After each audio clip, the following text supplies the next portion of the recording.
తిరిగే కాలు తిట్టే నోరు ఊరికే ఉండదంటారు. ఏదో ఒక పని చేయకపోతే పొద్దు పోదని చెప్తారు.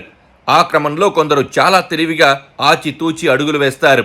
వాళ్ల ప్రతి పని సహేతుకంగా హర్షణీయంగా ఉంటాయి. మరోపక్క కొందరిలో వేగం ఉన్న తొందరపాటుతో తప్పటడుగులు వేస్తారు. వారికి మంచి అవకాశాలొచ్చినా దుర్వినియోగపరిచి తమకు తాముగా చెడ్డపేరు తెచ్చుకుంటారు. అందరి దగ్గర చివాట్లు తింటారు. అయినా బుద్ధి మారక ఏదో ఒక పని చేస్తారు. అలాంటి వారిలో మాజీ ఐఏఎస్ ప్రవీణ్ ప్రకాష్ కూడా ఒకరు. మాజీ అని ఎందుకు అంటున్నారనే కదా అనుమానం. ఇటీవలే స్వచ్ఛంద పదవీ విరమణ పొందినందున ఆయన్ను మాజీ అనాల్సొస్తోంది. ఐఏఎస్ అధికారిగా ప్రవీణ్ ప్రకాష్ చాలా పదవులనే నిర్వహించారు. ఢిల్లీ వెళ్లి మరీ ఏపీకి తిరిగొచ్చారు. జగన్ హయాంలో విద్యాశాఖ ప్రిన్సిపల్ సెక్రటరీగా ఉపాధ్యాయులను వేధింపుకు తిన్నారు. అర్ధరాత్రి మెసేజ్లు పెట్టి రిప్లై ఎందుకు ఇవ్వలేదని టీచర్లను వేధించారు. ఇష్టానుసారంగా సస్పెన్షన్లకు దిగారు. చివరకు జగన్ ఓటమితో ఆయన ఆగడాలకు ఫుల్ స్టాప్ పడింది. చంద్రబాబు దగ్గర ఆటలు సాగవని గ్రహించి వాలంటరీ రిటైర్మెంట్కు దరఖాస్తు చేసుకున్నారు. ఆ అప్లికేషన్లోనూ ఓవర్ యాక్షన్ చేసిన ప్రవీణ్ ప్రకాష్ను పంపించేయాలని డిసైడ్ అయిన చంద్రబాబు సర్కార్ ప్రవీణ్ ప్రకాష్ వాలంటరీ రిటైర్మెంట్కు ఓకే చెప్పింది.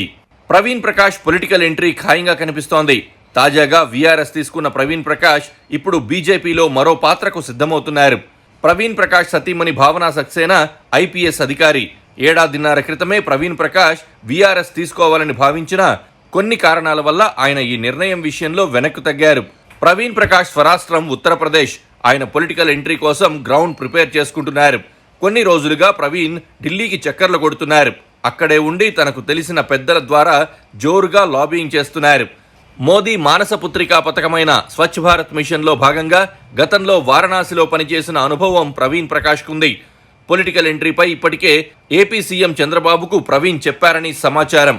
కేంద్ర మంత్రి అశ్విని వైష్ణవ్ సైతం ప్రవీణ్ ప్రకాష్కు బ్యాచ్మేట్. పక్కా ప్రణాళికాబద్ధంగా వీఆర్ఎస్ ఆమోదం పొందడంతో ఇక బీజేపీలో అధికారికంగా ఎంట్రీ ఇచ్చి యూపీలో పార్టీ కోసం పనిచేసేలా ప్రవీణ్ ప్రకాష్ సిద్ధమవుతున్నారు. ఈ మేరకు అంతా సిద్ధం చేసుకున్నట్లు తెలుస్తోంది. తాజాగా జరిగిన పార్లమెంట్ ఎన్నికల సమయంలోనే బీజేపీలో చేరేలా ప్రవీణ్ అంతా సెట్ చేసుకున్నారు. అయితే రాజకీయంగా యూపీలో చోటు చేసుకున్న పరిణామాలతో వెనకడుగు వేశారు. ఇప్పుడు బీజేపీలోనే చేరితే ప్రవీణ్ ప్రకాష్ సేవలను వినియోగించుకుంటామని కేంద్రంలో సీనియర్ మంత్రి నుంచి వచ్చిన ఆఫర్తో ప్రవీణ్ ప్రకాష్ తుది నిర్ణయం తీసుకున్నట్లు సమాచారం. యూపీ బీజేపీలోనే ఆయనకు కీలక పదవి వస్తుందని ఎదురు చూస్తున్నారట. చూడాలి మరి ఏం జరుగుతుందో. Please do subscribe to Please do subscribe to Please do subscribe to Please do subscribe to Please do subscribe to Please do subscribe to KTV Telugu. KTV Telugu. KTV Telugu. KTV Telugu. KTV Telugu. KTV Telugu. Please do subscribe to KTV Telugu.